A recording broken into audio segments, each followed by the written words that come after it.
Écoutez, il est 16h01, donc on va commencer ce webinaire. Bienvenue à tous, bienvenue dans ce troisième talk de la Invivox Academy.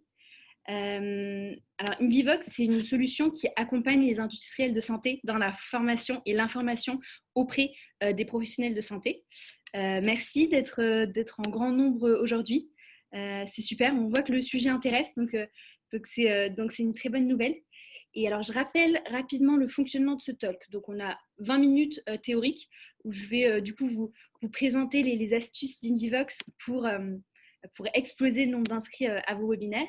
Et puis ensuite, on passera sur 10 minutes de questions-réponses.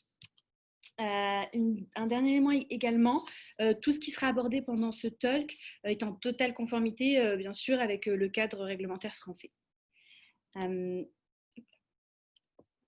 Alors, je me présente, je m'appelle Ranim Chaban, je suis responsable marketing chez Invivox et j'ai une expérience de 5 ans dans le marketing digital auprès des professionnels de santé. Avec mon équipe, on a assuré la promotion de plus de 500 webinaires de la santé et en fait, on a développé une méthodologie qui puise sa force dans le digital et qu'on a ensuite adapté à l'écosystème de la santé.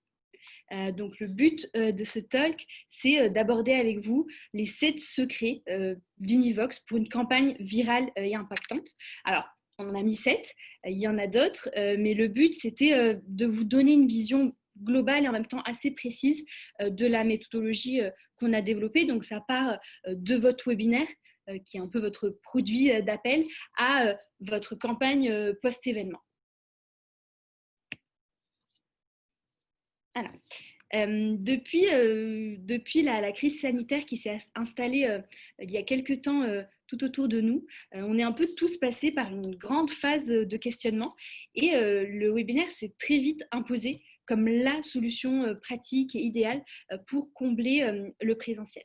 Et donc, du coup, on a vu fleurir un peu partout une multitude de types de webinaires. Donc, plusieurs plateformes de webinaires. Donc, vous avez, voilà, on peut avoir autant les échanges et débats entre KOL, la chirurgie en live, l'étude clinique commentée, la démonstration produit. On a vraiment beaucoup de webinaires et au bout du compte, on se rend compte que tous ces webinaires ont à peu près le même objectif qui va être de... petit problème. Voilà, on a généralement 3 objectifs qui vont ressortir. Ça va être soit de partager un savoir ou faire apprendre quelque chose de nouveau, ou générer de nouveaux leads, ou alors maintenir le lien avec ses clients. C'est les trois objectifs in fine du webinaire qui ressortent le plus souvent. Et alors, avant de rentrer dans le vif du sujet, j'ai un petit sondage à vous soumettre. Hop, je vais cliquer. Le but, c'est de savoir si vous avez déjà réalisé des webinaires ou pas. Donc, j'ai lancé le sondage. Je vous laisse voter. J'attends un petit peu.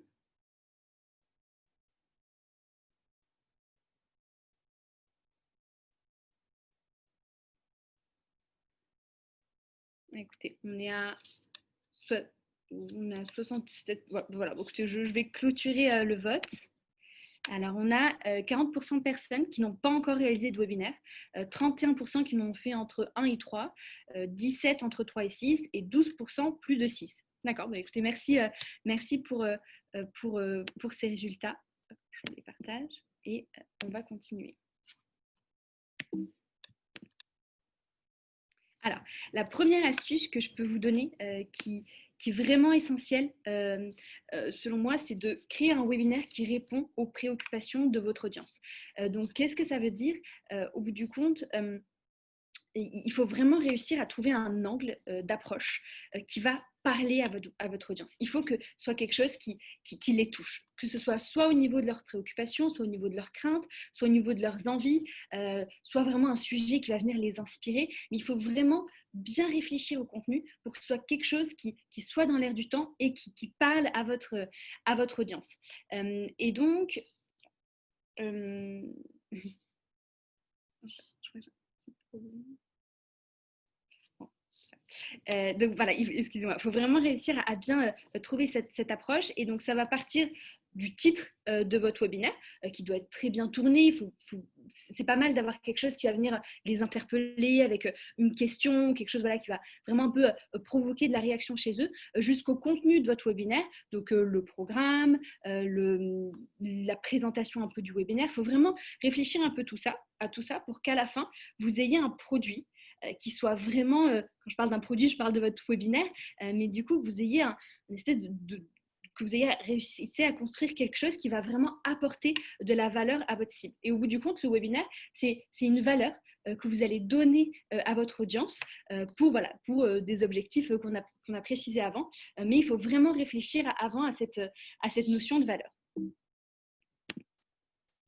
Le deuxième point, c'est de capter votre audience au bon endroit et au bon moment. Donc, il y a plusieurs canaux et en fait, traditionnellement, dans le digital, quand on pensait à audience, on allait souvent penser à une base de données, une base assez fixe. Et en fait, le digital a complètement changé la façon d'appréhender les audiences. Et nous, chez Univox, c'est pas du tout comme ça qu'on fonctionne. En fait, on va fonctionner avec des espèces de gros bassins d'audience qu'on va alimenter avec de la data. Donc, en fait, on travaille avec des outils et des algorithmes qui sont très, très poussés et qui vont venir capter de la donnée, donc par exemple sur l'activité de notre site web, et qui vont venir agréger cette donnée pour alimenter du coup ces bassins d'audience qui sont segmentés en spécialité, en intérêt, mais aussi en comportement. Donc ça vous permet d'avoir des informations très précises sur votre cible, d'avoir des bassins d'audience qui sont continuellement en train de se renouveler et d'aller toucher beaucoup plus de personnes que les personnes que vous pourriez traditionnellement toucher. En fait, c'est un espèce de pipe client qui est alimenté avec toute cette data de votre site. Et ça, vous pouvez le faire avec une multitude d'outils.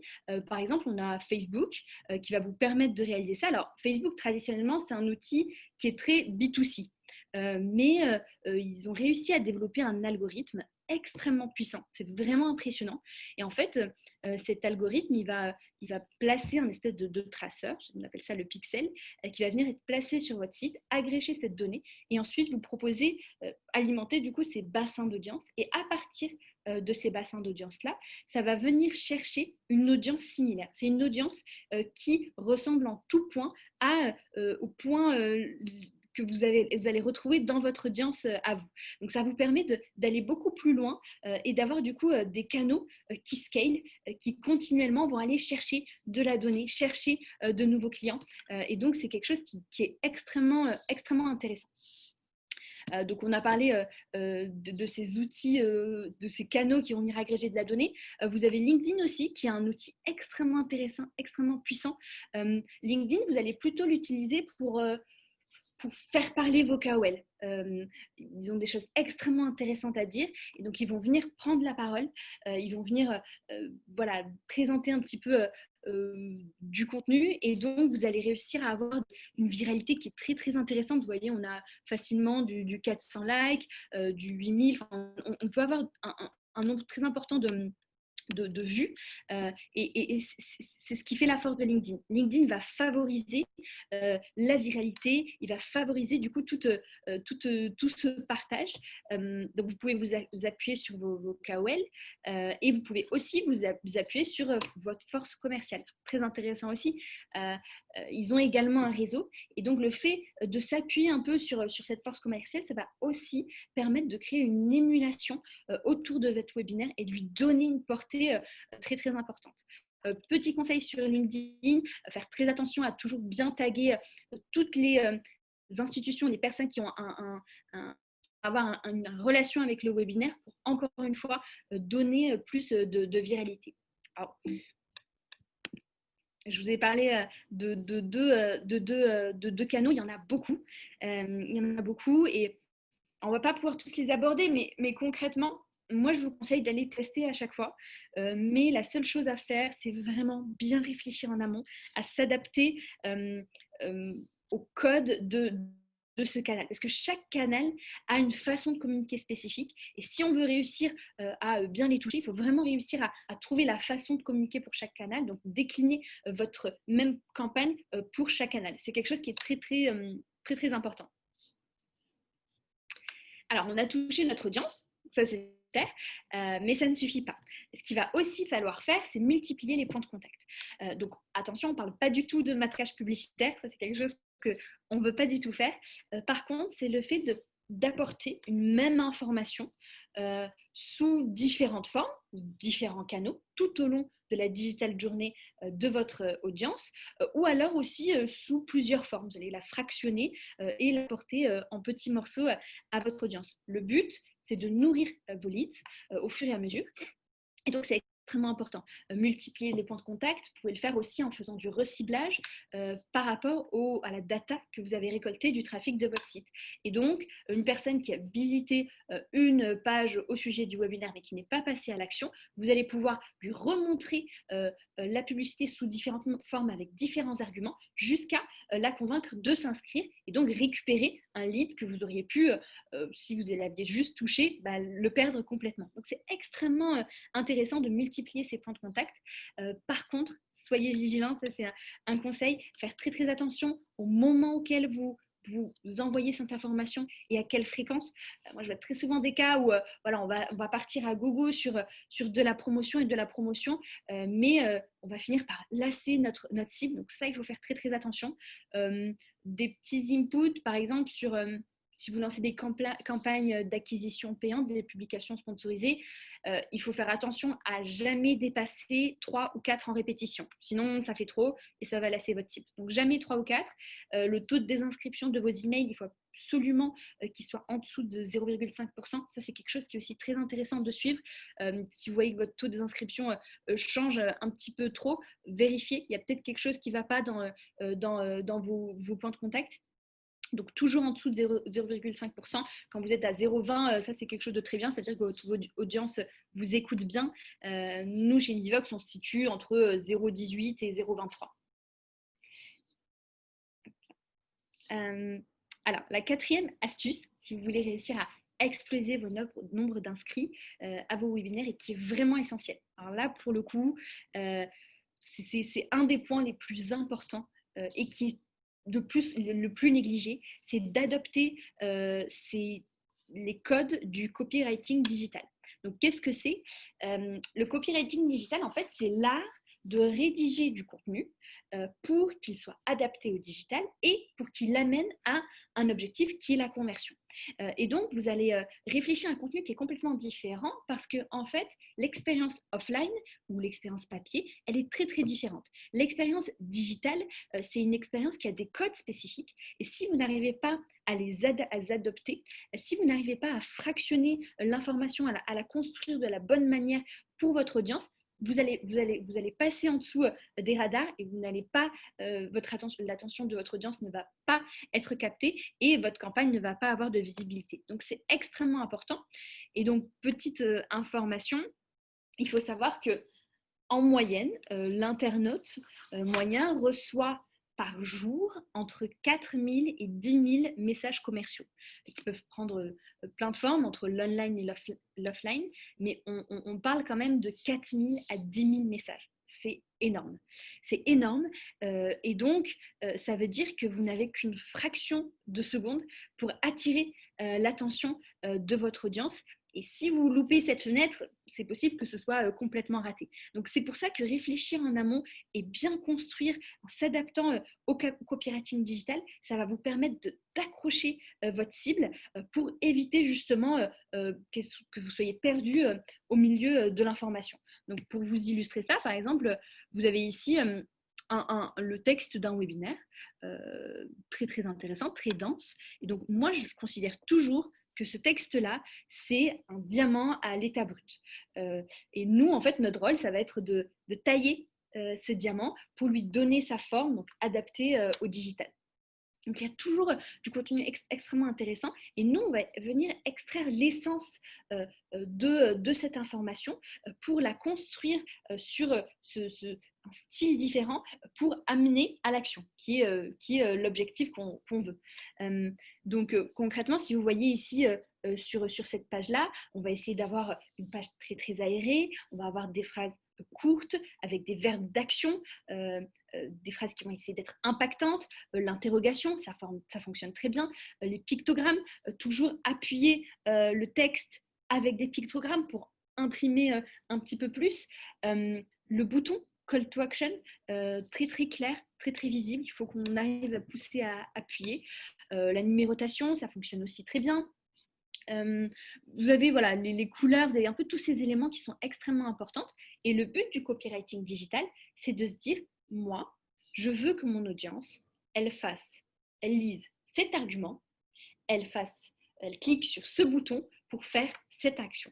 Et c'est ce que va vous permettre le copywriting digital. En disposant l'information sur le support digital, vous allez pouvoir guider votre audience et c'est essentiel. Pourquoi ? Parce qu'avec cette quantité d'informations, votre audience est complètement perdue dans le digital. Et donc, vous allez venir un peu lui tenir la main, l'accompagner en lui disant, voilà, il faut que tu ailles là, il faut que tu ailles là, il faut que tu fasses ça pour arriver à clôturer la conversion. C'est un point que beaucoup de personnes pensent maîtriser. On se dit, bon, bah, c'est bon, je vais rédiger, je vais faire quelque chose d'assez sympa. Mais vraiment, c'est véritablement un art qui s'apprend avec l'entraînement. Mais c'est vraiment important d'essayer à chaque fois de changer, de s'adapter, etc. pour avoir quelque chose qui va être très, très fluide et en même temps attractif. La cinquième chose qui est très très intéressante, c'est de jouer sur les biais cognitifs. Bon, ça s'applique au principe marketing de base, mais encore plus sur le digital. Donc, on a parlé justement de toute cette notion d'importance du monde digital qui est complètement différent du monde offline. Et donc, le biais cognitif, ça va être tout être ces petits effets psychologiques qui vont pousser un petit peu bousculer votre audience pour la convaincre de passer à l'action. Vous avez beaucoup de biais cognitifs, on ne va pas passer par tous ceux, mais bon, voilà, vous pouvez regarder les principes de Cialdini, vous avez l'effet d'ancrage, enfin, il y en a beaucoup. Mais concrètement, le but, c'est juste à chaque fois d'essayer de mettre en place des petits tricks pour avoir une campagne qui est ultra performante. Là, par exemple, vous avez deux petits exemples qui sont extrêmement simples, mais qui fonctionnent super bien. Ça fonctionne extrêmement bien. Vous allez, par exemple, rajouter un timer. Ce timer-là, ça va jouer sur le FOMO, le fear of missing out, donc la peur de louper quelque chose, et ça fonctionne super bien. La personne se dit, ah ben, je suis sur mon téléphone, j'ai pas beaucoup de temps, je vois que c'est dans 25 jours, il y a le timer qui avance, je veux pas perdre, je vais laisser mon info et je verrai plus tard. Mais vous avez récupéré l'info et vu que vous pouvez multiplier les points de contact, vous allez pouvoir le recibler pour l'amener à vraiment exprimer un intérêt fort pour la conversion. On a aussi la social proof. Social proof est extrêmement intéressante, importante, surtout sur le digital, parce qu'on n'a pas ce contact humain, on n'a pas ce contact physique, et c'est le contact physique qui rassure. Donc vous devez trouver par d'autres moyens comment rassurer votre audience qui, sur quelque chose de digital, c'est très très compliqué. Et donc la social proof, c'est vraiment le fait d'être validé, d'avoir des témoignages clients de ses pairs. Ça va venir appuyer un tampon de confiance sur votre contenu de webinaire. Et on va se dire, ah, écoute, ça a l'air vraiment bien, on voit qu'il y a des bonnes notes, il y a des vrais témoignages, et c'est quelque chose qui est extrêmement intéressant, qui fonctionne vraiment, vraiment très bien. Bien, alors, on arrive presque à la fin. Si on récapitule un petit peu tout, on a créé un webinaire extrêmement intéressant avec une phrase d'accroche, un sujet passionnant pour votre audience. On a trouvé différents canaux qui fonctionnent bien. On va pouvoir toucher notre audience avec des bassins riches. On a pu multiplier les points de contact avec du reciblage, avec différents canaux. Donc, l'information est venue au fur et à mesure. On a aussi adapté notre contenu pour qu'il colle au code du copywriting digital, qui code au digital et qui attire l'attention. Et donc, maintenant, il y a une étape qui est essentielle, qui en réalité arrive au tout début, mais j'en parle à la fin, mais c'est essentiel, c'est de réussir à traquer, tester, optimiser. Et nous, chez Univox, on ne fonctionne que comme ça. On traque tout. On traque tout. Il n'y a pas une seule chose qu'on ne traque pas parce que c'est comme ça qu'on apprend. C'est comme ça qu'on apprend, c'est comme ça qu'on s'améliore, c'est comme ça qu'on on va réussir à tester de nouvelles choses. Donc systématiquement, on traque, on teste et on optimise. On traque, on teste et on optimise. C'est quelque chose qui doit être systématique, presque mécanique, et qui va vraiment vous permettre de vous améliorer de façon vraiment importante. Alors, vous avez beaucoup d'outils qui vont vous permettre de traquer et de tester. Là, vous avez une partie des dashboards qui sont utilisés chez Nuvivox. Bon, on en a beaucoup, mais voilà, c'est des outils qui vont vous permettre de piloter un petit peu et de savoir un peu comment fonctionne votre campagne. Donc, typiquement, bon, vous avez Google Analytics qui est très intéressant. Vous allez pouvoir utiliser Mixpanel, c'est un outil un peu plus développé, mais qui est très très précis, qui va vous permettre d'aller voir précisément quelle est l'action que votre internaute va réaliser, exactement quelle page il a visité qui lui ont permis de convertir. Vous avez Hotjar, qui est un outil où vous allez pouvoir voir en direct l'activité sur votre page, quelles sont les images sur lesquelles ils vont cliquer, sur quel texte il va s'attarder. Donc, c'est des opportunités de tracking qui sont impressionnantes, vraiment impressionnantes. Et moi j'adore ça. Honnêtement, c'est une partie du marketing que je préfère parce qu'on a cette notion de visibilité complète qui va vraiment vous permettre d'avancer. Et pour moi, c'est un peu une vision quasi divine où vous êtes un peu au-dessus de votre machine, on va dire. Donc, vous avez votre campagne qui est un peu une espèce de machine avec plein de rouages qui sont extrêmement bien huilés. Donc, vous avez construit une très belle campagne de promotion. Et vous êtes au-dessus et puis vous allez lancer le bouton et vous allez voir ces flux avancer. Et puis, vous allez vraiment pouvoir suivre avec détail et précision. Puis, à un moment, vous voyez que ça bloque. Vous regardez, vous testez, vous améliorez quelque chose. Et puis, hop, vous débloquez et vous relancez la campagne. Vous allez voir qu'à un autre moment, au contraire, ça fonctionne super bien. Alors là, vous allez dire, ah ben, je vais mettre un gros coup, un gros paquet parce que ça fonctionne bien et je vais pouvoir augmenter comme ça l'efficacité de ma campagne. Donc, c'est quelque chose qui est vraiment, vraiment très intéressant, qui va vous permettre d'apporter une grande efficacité dans votre campagne. Voilà, donc comme je vous disais, là, vous avez les différents types de reporting. Et donc, on a parlé du tracking, mais le but du tracking, c'est de pouvoir tester et améliorer. Et donc, le test, c'est quelque chose qu'on fait systématiquement. Il faut tout tester. Par exemple, nous, on a testé, si je vous regarde, par exemple, on va faire un A/B test sur un formulaire. L'un de nos derniers tests, on a juste changé notre formulaire d'inscription et on a vu 3 fois plus de taux de conversion. Donc, des petits tests parfois pas énormes, mais ils vont vous permettre de vraiment améliorer drastiquement votre taux de conversion. Donc, le test, c'est essentiel. Les outils aussi vont vous accompagner dans cette phase de test. Par exemple, vous avez Facebook Ads, où vous allez pouvoir soumettre différentes images, soumettre différents textes et différentes accroches. Et avec le Dynamic Ads, l'algorithme de Facebook va tester différentes combinaisons jusqu'à apporter la combinaison gagnante. Donc, c'est génial parce que vous prenez des insights, vous apprenez des insights de votre audience, vous allez mieux comprendre sur la façon dont elle fonctionne, vous allez améliorer votre campagne. Donc, c'est quelque chose qui est en définitive extrêmement intéressant. Petit input aussi sur les ads de façon générale, que ce soit Facebook Ads, LinkedIn Ads, Google Ads, Facebook Ads. Il faut toujours ne pas dépasser 30% de texte. Il faut avoir des images très claires. Là, sur le Dynamic Ads, ne dépassez pas 5 tests d'images. C'est juste un petit conseil. Sinon, ça va faire peut-être trop de combinaisons. Donc, vous pouvez aller jusqu'à 10, mais 5, c'est bien. Vous pouvez tester 5 accroches, 5 images, et vous verrez ensuite la combinaison gagnante. Et après, donc vous avez réussi à amener beaucoup d'inscrits sur votre webinaire. Vous avez réussi à créer de la viralité et de l'émulation. Bravo. Votre webinaire vient de se terminer. Vous fermez votre fenêtre Zoom. Maintenant, qu'est-ce que vous faites ? Est-ce que vous avez terminé votre campagne ? Pas du tout, bien au contraire. Le webinaire va venir s'insérer en fait dans une campagne qui est beaucoup plus large.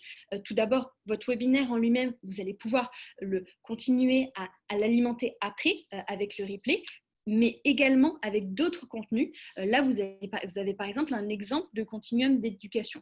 Et donc, le webinaire, vous voyez que ça constitue qu'une seule partie d'un écosystème encore beaucoup plus large où vous allez pour atteindre votre objectif dont on a parlé au tout début, cet objectif d'acquérir de nouveaux leads, de maintenir le contact avec ses clients ou d'apporter, de former sur quelque chose de nouveau, vous allez contribuer à ces objectifs par le biais de cet écosystème qui est beaucoup plus large. Et donc, le webinaire, vous allez jouer dessus, mais vous allez ensuite avoir le replay et d'autres formats comme le cas clinique interactif qui vont continuer à nourrir votre lead. L'objectif, c'est de continuer à lui apporter de l'information pour qu'il arrive à maturation.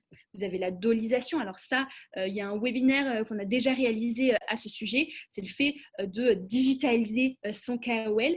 Donc, vous pouvez retrouver sur la Univivox Academy le replay de ce webinaire.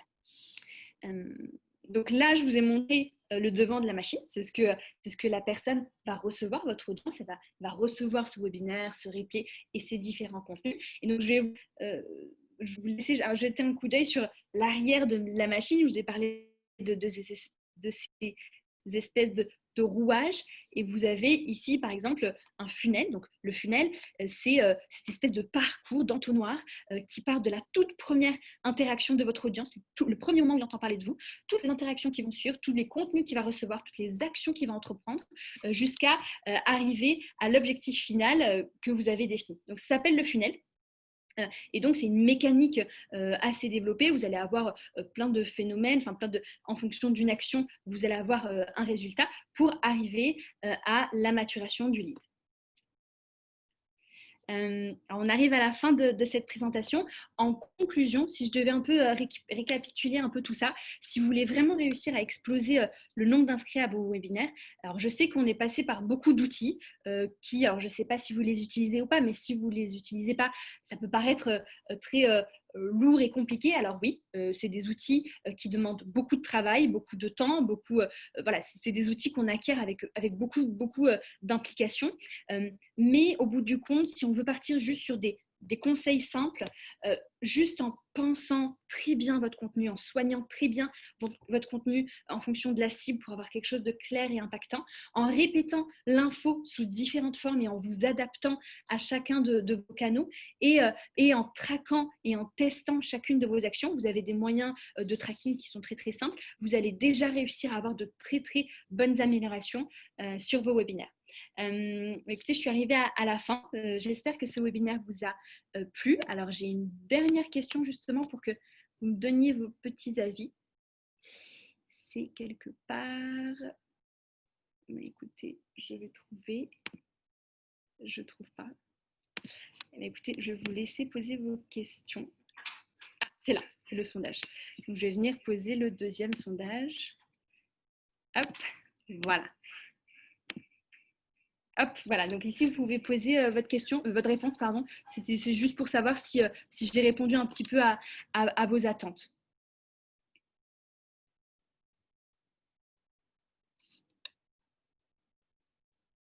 Je vais attendre un tout petit peu que vous ayez le temps de terminer. Je vais mettre fin au vote. Alors, vous êtes 46% à dire que ce talk a répondu à vos attentes, à égalité. Vous avez besoin d'aller plus loin. Je comprends parce que c'est vrai qu'il y a beaucoup d'outils, on allait assez loin. Et vous êtes 5% à dire que vous maîtrisez tous les sujets, c'est super. Et 3% pour qui ça a dépassé vos attentes. Écoutez, super. Et on va passer à la session questions-réponses. Je vais arrêter de partager mon écran.